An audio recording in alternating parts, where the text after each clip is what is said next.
Hi! Hello! నమస్తే. మీకోసం ఒక అప్డేట్ ఏంటంటే, ఈరోజు ఎన్నికల ప్రచారానికి చివరి రోజనమాట.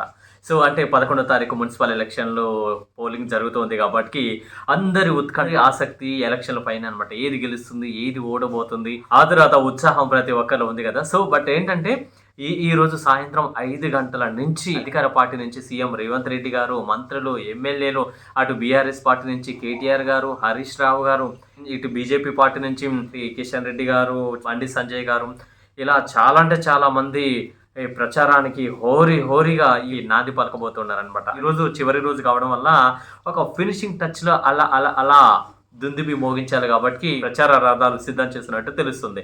అయితే వైన్ షాపులు, బార్లు ఈ నెల అంటే 9వ తారీఖు సాయంత్రం 5 గంటల నుంచి 11 వరకు బంద్ చేయాలని ఎలక్షన్ కమిషన్ ఆదేశాలు జారీ చేయడం జరిగింది. సో, 11వ తారీఖు పోలింగ్ ఉంటుంది కాబట్టి 13వ తారీఖు ఓట్ల కౌంటింగ్ ఉంటుందన్నమాట. రిజల్ట్ అదే రోజు. సో, 13 కూడా వైన్ షాపులు, బార్లు బంద్ చేయాలని చెప్పేసి పిలుపునివ్వడం జరుగుతుంది.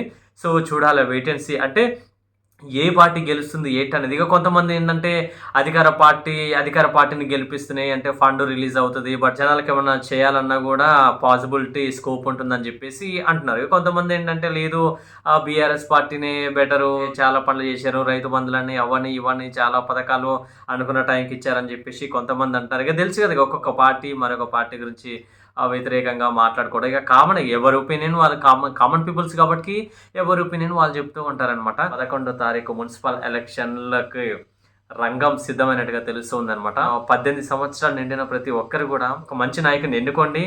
ఓటు ఎయ్యండి. మీ ఓటు రేపటి భవిష్యత్తుకి నాంది పలకాలి. ఎనీవే అర్థమైతే ఆలోచించండి. వీలైతే ఫాలో అవుతారని అనుకుంటున్నాను. థాంక్ యూ సో మచ్ నా లిజనర్స్ అందరికి. మరొక అప్డేట్స్‌తో మీ ముందుకు రాబోతున్నాను. అంతవరకు సెలవు. నమస్తే. టాటా. Bye by.